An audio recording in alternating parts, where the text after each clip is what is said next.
Thanks for taking the time, Coach. Do you want to open up with a statement or go into questions?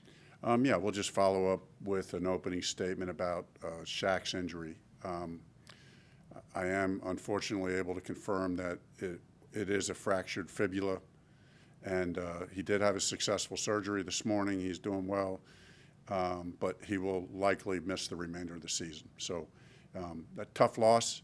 Obviously, he's a great player. He's our emotional leader. I know the guys will pick it up for him, and I know he's behind us and supporting us in every way he can. So I'll open it up from there. All right, let's go to Mike K, followed by David Newton. Frank, to just switch gears to the offense, after watching the tape, how can you make life easier for Bryce? Stay in phase is the big thing. Get the run game going.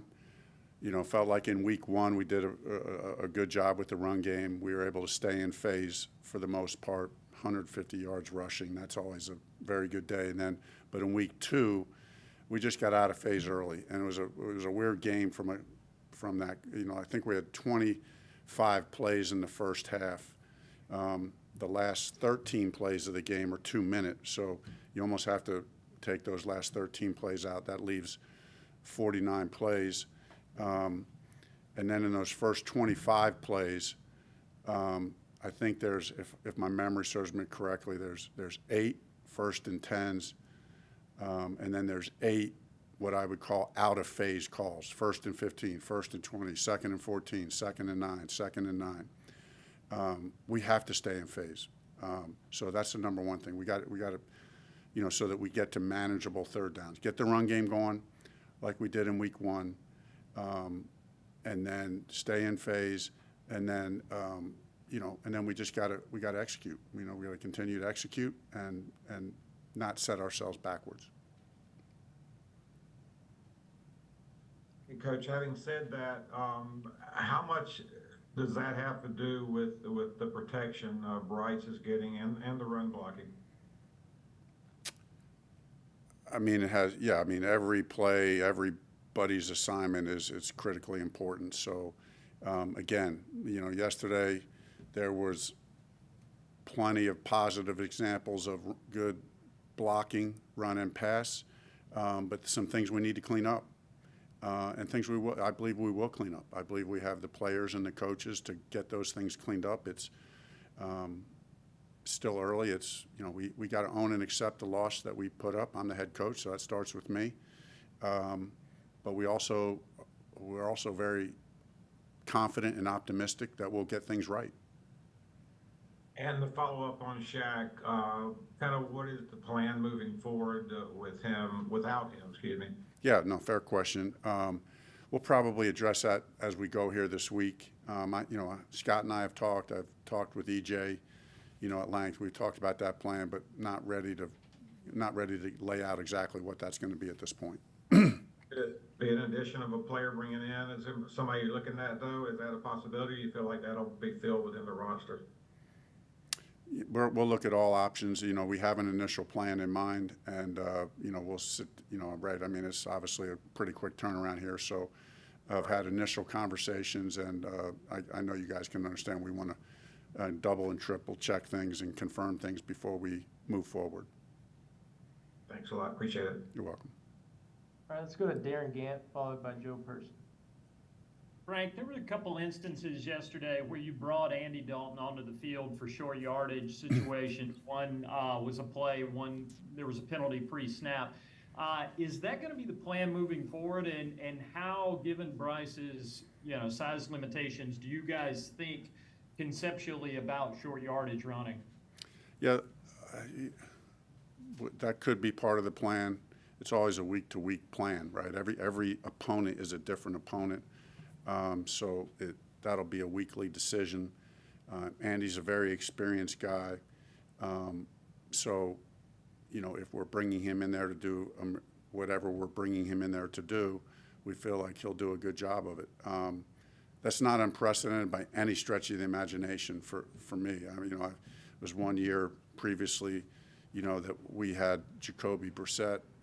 We brought him in on some short yardage situations to do a variety of things. And I know you guys can understand why I don't want to go into all the I don't want to say like there's a lot of different things we could do, but I just feel very comfortable in Andy. And some of those things, you just want to limit the exposure of Bryce to us. And Bryce can do any of it. But you got an experienced veteran.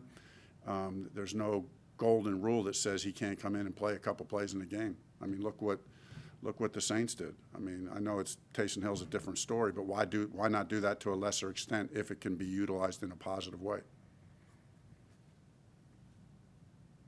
Hey, Frank, where Bryce is concerned, you guys had success that last drive with the hurry up. Some of that may have been a product of how they were defending you, but is there any concern that he processes things so well that when you're kind of moving slowly, getting in and out of the huddle, that he could potentially overthink some things? Yeah, that's an interesting question, probably a fair question, but I don't think so, Joe. Yeah, I think he does a good job of kind of staying in the moment, staying in the present. Yeah, and I thought just by point of reference there, like I thought the mechanics of the communication and operation, although it wasn't flawless, improved from week 1 to week 2. There was still a minor hiccup or two there, and it wasn't flawless. I'm not saying it was, but I thought that was better, and I think that will continue to get better as we go. Wanted to ask you too, just how you thought Camu came in and played. Yeah, he played very well. He played very well, and obviously it was playing a bunch of special teams, and then we took him off of teams, but he came in there and did a good job. That did not surprise me. I mean, I've known Camu, worked with Camu before. As I mentioned to you guys once before, he's played some football. I've gone up against him, played against him, when he was coached against him, I should say, when he was a starting linebacker for Houston. So have a lot of respect for what he did yesterday. Let's go to Steve Reed, followed by John Ellis. Hey, Frank. Sorry to hear about Shaq, of course. I just wonder, what things are you going to miss the most about him? Obviously, he's been a guy that's, not only a good player, but, as you said, a leader around here. What things are you going to miss about him? And it's hard to put that in words. He is like, we talk about a brotherhood. He's just a close brother. This is a warrior. This is a guy who knows how to practice. He knows how to play. He's a team-first player. I was texting him last night, and, he's already talking about trying to figure ways he's going to get back. This is before he has all the news, all the stuff, but, trying to figure out a way he's going to help the team. These injuries hurt, but, as I said yesterday and will continue to say, the train's got to keep going on. And you can love your brother and feel bad for your brother and at the same time understand we got to have the next man up mentality.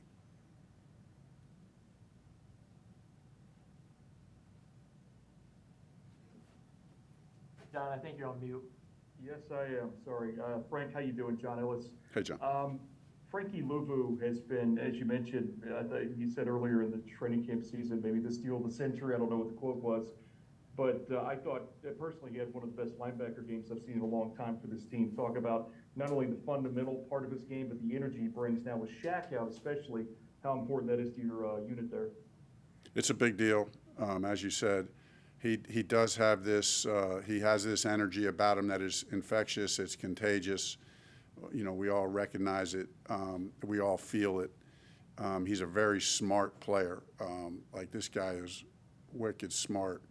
The way he plays this game, we can use him in versatile ways. He gets the sacks. He can play, at the line of scrimmage. He can play in the second level. He can rush inside. He can rush outside. Cannot, underestimate the value he has to our team. Let's go to Skylar Callahan, followed by Jeff Hawkins.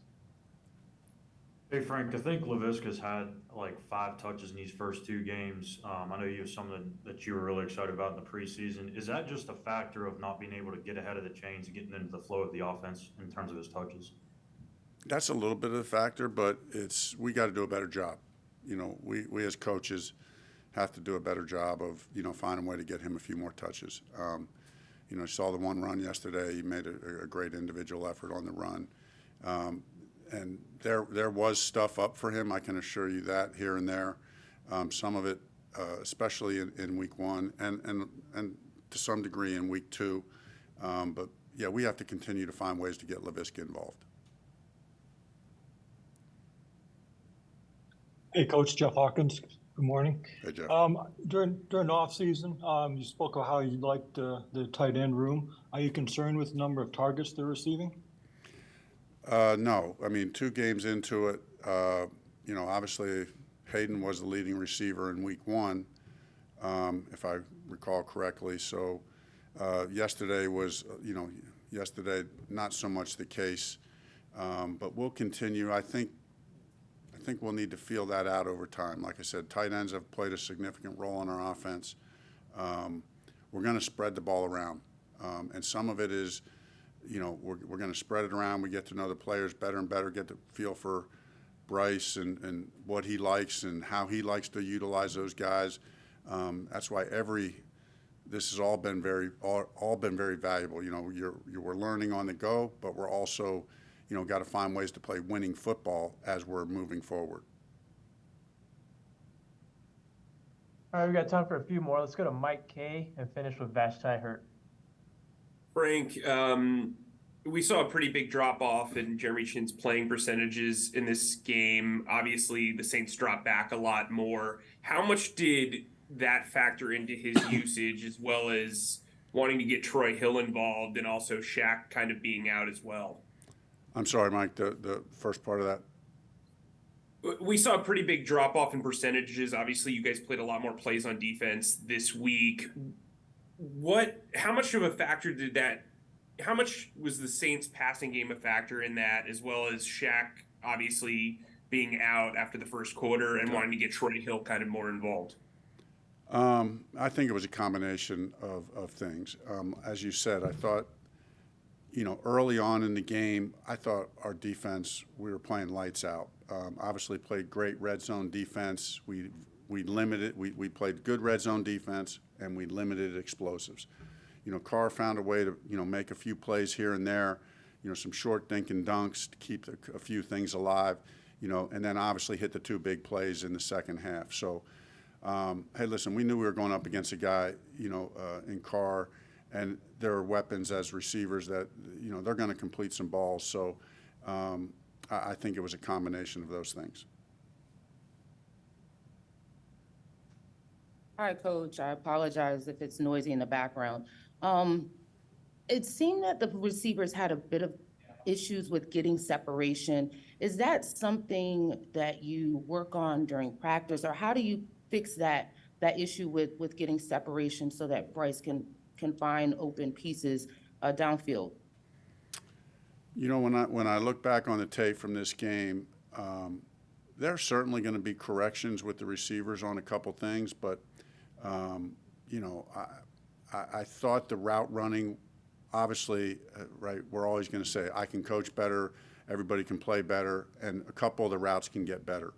But what I saw on tape was, was a group that I have a lot of confidence in. I didn't feel like one of the things I think was underestimated, obviously as bad as it was on offense yesterday, I think you got to give the Saints credit, right? That defense, and I sometimes think this gets overlooked when you have a bad game. That defense, right, and we all know, has been 10 games now, it hasn't let up 20 points. And nobody's even close to that. 2 is the next closest one. That's not an accident. That's a very salty defense that is very experienced in a system that has been very productive. And, I thought we were going to light it up. I thought we were going to break that streak, and that was our intent. But I can't pinpoint that on the receivers. I think that was a coaching, playing, all of us together thing. I think our defense gave us a chance early on, playing as well as they did, and we just couldn't get out of the rut offensively. And I honestly give the Saints a lot of credit in the whole thing. Just as a quick follow-up, heading into the season, I think everybody had expectations of the explosive plays, lighting it up. offensively. When you kind of struggle out of the gates, how do you keep not just the team, but especially Bryce as a young quarterback from getting discouraged when he doesn't find that immediate success? Yeah, that's great. We just have to, we all know, we look at it, and we all know that we can do better, right? All of us. Coaching, set it up better, play better. And so we can look at the tape. The one way to do it is you look at the tape, you say, oh, yeah, we did miss some opportunities here or there, whatever it is. Not, like I said, I'm never going to single any coach or any player out. But there have been opportunities in 2 games for multiple big plays that we just haven't hit on at this point. So, but that tells us that we got the guys and we got the people we need and we can make these plays. But secondly, you know, we have to find ways to continue to execute better, get on the details better, keep us in phase more often so we get a chance to call more and more of those kind of shot plays, those chunk plays on good down and distance situations. All right, thank you, Coach. Thank you.